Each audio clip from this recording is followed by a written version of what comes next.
इसरो को क्या बेचा जा रहा है? ये सवाल अचानक से बहुत तेजी से उठ रहा है। क्यों? क्योंकि भारत के स्पेस प्रोग्राम में बड़े बदलाव की आहट तो है और इसकी शुरुआत Indian National Space Promotion and Authorization Centre यानी इन स्पेस के चेयरमैन पवन गोयनका के एक बयान से हुई है।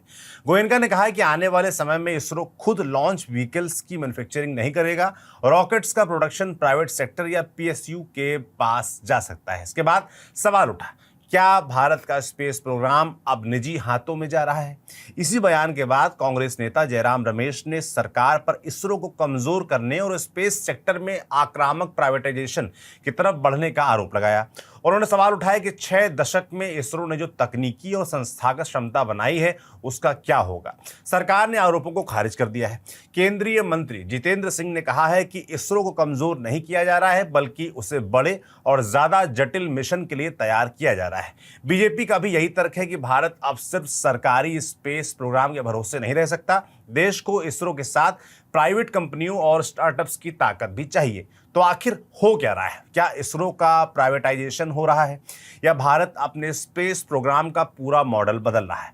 और सबसे बड़ा सवाल, अगर रॉकेट बनाने से लेकर स्पेस इंफ्रास्ट्रक्चर चलाने तक का बड़ा हिस्सा निजी कंपनियों के पास जाता है तो इसरो की भूमिका कितनी बदलेगी? इस वीडियो में आपको यही सब समझाएंगे विस्तार से। नमस्ते, मेरा नाम सौरभ त्रिपाठी है, आप न्यूज पिंच देख रहे हैं। वीडियो में आगे बढ़ने से पहले एक जरूरी बात, भारत को दुनिया की डायबिटीज कैपिटल कहा जाता है। आज लाखों लोग हर दिन अपनी ब्लड शुगर को बेहतर तरीके से मैनेज करने की कोशिश कर रहे हैं, पर अक्सर सही तरीका नहीं जानते। और यहीं आता है एक नाम, कृष्णाज हर्बल एंड आयुर्वेद, जिसने 11 आयुर्वेदिक जड़ी बूटियों से बना डायबिक केयर जूस तैयार किया है, जो ब्लड शुगर मैनेज करने के लिए बनाया गया है।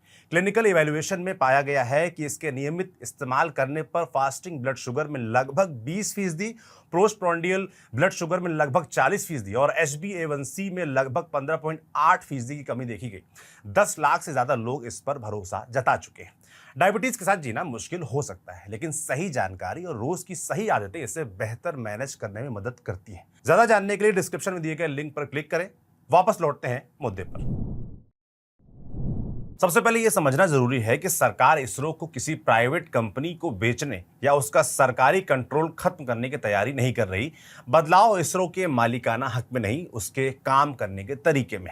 अभी इसरो रिसर्च भी करता है, नई टेक्नोलॉजी भी बनाता है, रॉकेट और सैटेलाइट भी तैयार करता है, उनकी टेस्टिंग और लॉन्चिंग भी करता है। सरकार अब इस पूरे काम को अलग अलग हिस्सों में बांटना चाहती है।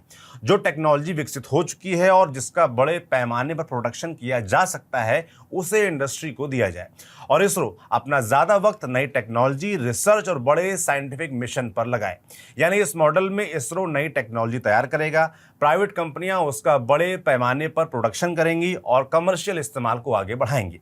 इस बदलाव की शुरुआत स्मॉल सैटेलाइट लॉन्च व्हीकल यानी SSLV से हो चुकी है। इसकी टेक्नोलॉजी और production rights Hindustan aeronautics limited यानी HAL को ट्रांसफर किए जा चुके हैं। ये ट्रांसफर बिडिंग प्रोसेस के जरिए हुआ है, लेकिन अब मामला SSLV से कहीं आगे जा सकता है। नजर अब PSLV और LVM-3 पर है। PSLV भारत का वर्क हॉर्स रॉकेट है। दशकों से ये भारतीय और विदेशी सैटेलाइट्स को ऑर्बिट में पहुंचाता रहा है। वहीं LVM-3 भारत का सबसे ताकतवर ऑपरेशन लॉन्च व्हीकल है। चंद्रयान-3 इसी रॉकेट से चांद तक पहुंचा था। गगनयान के लिए भी यही रॉकेट बेहद अहम है। पवन गोयनका के मुताबिक इन दोनों लॉन्च व्हीकल्स का प्रोडक्शन भी आगे निजी कंपनियों को दिया जा सकता है, और यहाँ एक अहम फर्क है। SSLV के ट्रांसफर में PSC को भी हिस्सा लेने का मौका था, लेकिन PSLV और LVM-3 के प्रस्तावित अगले प्रोसेस में PSC को शामिल नहीं करने की बात कही गई। यानी यहां प्राइवेट कंपनियों के लिए रास्ता और बड़ा खुल सकता है। अब सवाल यह है कि क्या इसका मतलब इसरो की भूमिका खत्म होना है? सरकार तो कहती है बिल्कुल नहीं। उनके मुताबिक इसरो का फोकस अब उन कामों पर ज्यादा होगा जिसमें नई और जटिल तकनीक की जरूरत है। गगनयान, चंद्रयान-4, भारतीय अंतरिक्ष स्टेशन, चांद, शुक्र और मंगल से जुड़े भविष्य के मिशन, इसके अलावा नई लॉन्च टेक्नोलॉजी और एडवांस स्पेस सिस्टम। लेकिन यहीं से आलोचना भी शुरू होती है, क्योंकि रॉकेट बनाना सिर्फ पुर्जे बनाने का काम भर नहीं है। रॉकेट की अंतिम असेंबली, इंटीग्रेशन, टेस्टिंग, लॉन्च, इन सब के दौरान जो अनुभव जमा होता है वही किसी स्पेस एजेंसी की असली ताकत बनता है। और इसी मुद्दे पर इसरो के पूर्व चेयरमैन जी माधवन नायर ने सवाल उठाए। माधवन नायर के मुताबिक रॉकेट्स की मैन्युफैक्चरिंग में इंडस्ट्री पहले से ही बड़ी भूमिका निभाती है। उनके मुताबिक पीएसएलवी और जीएसएलवी जैसे रॉकेट्स के करीब 90% काम में इंडस्ट्री शामिल है, लेकिन अंतिम असेंबली, इंटीग्रेशन, टेस्टिंग और लॉन्च जैसी अहम जिम्मेदारियां इसरो के पास है। उनकी चिंता यही है कि अगर ये क्रिटिकल ऑपरेशंस भी धीरे धीरे इंडस्ट्री के पास चले गए तो इसरो की ऑपरेशनल विशेषज्ञता पर क्या असर पड़ेगा। एक और सवाल निवेश का है। अगर किसी निजी कंपनी को इसरो जैसी पूरी व्यवस्था खड़ी करनी पड़े तो उसे बहुत बड़ा निवेश करना होगा। इसके मुकाबले रिटर्न कितना मिलेगा? क्या कंपनियां इतना बड़ा निवेश करने के लिए तैयार होंगी? और अगर कोई कंपनी तैयार होती भी है तो क्या वो इस काम को लंबे समय तक चला पाएगी? यानी असली सवाल सिर्फ ये नहीं है कि निजी कंपनी रॉकेट बना सकती है या नहीं, सवाल ये है कि क्या वो उसी पूरी तकनीकी और ऑपरेशनल क्षमता को कायम रख सकती है जिसे इसरो ने दशकों में तैयार किया है। मुद्दे पर विपक्षी दल कांग्रेस पार्टी ने भी कई सवाल खड़े किए हैं। जयराम रमेश का कहना है कि स्पेस सेक्टर में प्राइवेट कंपनियों की एंट्री का विरोध नहीं है, सवाल इसरो की भूमिका का है। अगर रॉकेट मैन्युफैक्चरिंग बाहर चली गई, सैटेलाइट से जुड़ा काम बढ़ता हुआ निजी क्षेत्र के पास चला गया और लॉन्च इंफ्रास्ट्रक्चर का ऑपरेशन भी प्राइवेट कंपनियां संभालने लगी, तो इसरो की ग्राउंड लेवल भूमिका कितनी बचेगी? उन्होंने तमिलनाडु के कुलशेखरपट्टिनम में बन रहे नए स्पेस पोर्ट को लेकर भी सवाल उठाए। करीब 1000 करोड़ रुपए की लागत से तैयार हो रहे इस लॉन्च सेंटर के ऑपरेशन में निजी कंपनियों की भूमिका की बात हो रही है। यानी विपक्ष का सवाल सिर्फ प्राइवेटाइजेशन का नहीं है, सवाल यह है कि जिस संस्थान ने भारत को स्पेस पावर बनाया उसकी कोर क्षमता को निजीकरण की इस प्रक्रिया में कैसे सुरक्षित रखा जाएगा। सरकार इसके बिल्कुल उलट तस्वीर पेश कर रही है। केंद्रीय मंत्री जितेंद्र सिंह का कहना है कि इसरो को कमजोर नहीं किया जा रहा, उसका काम और बड़ा किया जा रहा है। सरकार भारत को साल में करीब 50 लॉन्च तक ले जाना चाहती है। इसके लिए सिर्फ इसरो के भरोसे रहना संभव नहीं है। देश को ज्यादा रॉकेट चाहिए, ज्यादा सैटेलाइट चाहिए, ज्यादा लॉन्च चाहिए और इसके लिए बड़े पैमाने पर निजी मैन्युफैक्चरिंग चाहिए। यही वजह है कि सरकार स्पेस सेक्टर में प्राइवेट कंपनियों को सिर्फ सप्लायर नहीं बल्कि डेवलपर और ऑपरेटर के तौर पर देख रही है। भारत में इसकी शुरुआत दिख भी रही है। बीजेपी के मुताबिक 2014 में देश में सिर्फ एक स्पेस स्टार्टअप था, अब इसकी संख्या करीब 440 हो चुकी है। प्राइवेट निवेश भी 2021-22 के करीब $100.5 मिलियन से बढ़कर मार्च 2026 तक करीब $618.5 मिलियन बताया गया है। जुलाई 2026 में स्काई रूट एरोस्पेस का विक्रम 1 ऑर्बिट तक पहुंचा। यह भारत की निजी स्पेस इंडस्ट्री के लिए बड़ा पड़ाव था, लेकिन यहां भी एक फर्क समझना जरूरी है। एक रॉकेट को सफलतापूर्वक ऑर्बिट तक पहुंचाना और हर साल दर्जनों रॉकेट बनाकर लगातार लॉन्च करना एक जैसी बात नहीं है।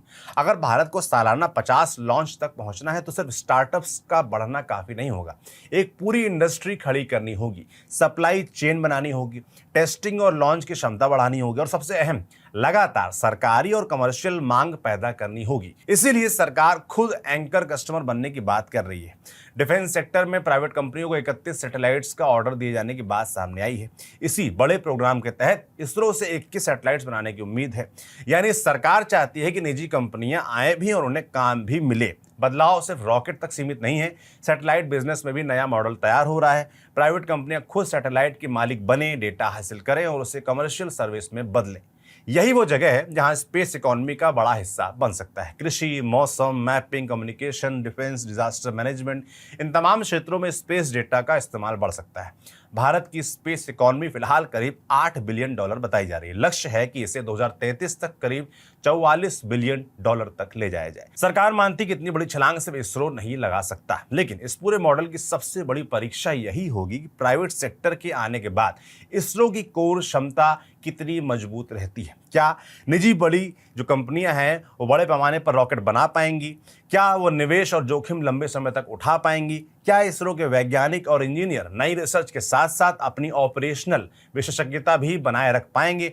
और अगर किसी मिशन में कोई बड़ी तकनीकी चुनौती आती है तो आखिरी जिम्मेदारी किसकी होगी? इन सवालों के जवाब मिलने भी बाकी हैं। तो फिलहाल इसे सीधे सीधे इसरो का प्राइवेटाइजेशन कहना शायद सही नहीं होगा, लेकिन यह कहना भी सही नहीं होगा कि कुछ बदल ही नहीं रहा। बदलाव बड़ा है। इसरो रूटीन मैन्युफैक्चरिंग से पीछे हटेगा, निजी कंपनियां बड़े पैमाने पर प्रोडक्शन और कमर्शियल ऑपरेशन संभालेंगी और सरकार इस पूरे इकोसिस्टम को मांग और निवेश के जरिए आगे बढ़ाएगी। सरकार इसे इसरो की ताकत का विस्तार बता रही है, विपक्ष इसकी कीमत पूछ रहा है और असली सवाल शायद यही है, भारत का स्पेस सेक्टर कितना प्राइवेट होगा ये तो वक्त बताएगा, लेकिन यह तय करना उतना ही जरूरी है कि बदलते स्पेस सेक्टर में इसरो कितना इसरो बना रहेगा। क्योंकि भारत ने अंतरिक्ष में जो मुकाम हासिल किया है ना, वो सिर्फ रॉकेट और सैटेलाइट की वजह से नहीं है, उसके पीछे 6 दशक की संस्थागत विशेषज्ञता एक्सपर्टीज है और आने वाले बदलाव की सबसे बड़ी कसौटी यही होगी कि भारत इस विशेषज्ञता को प्राइवेट सेक्टर की नई ताकत के साथ जोड़ता है या धीरे धीरे उससे दूरी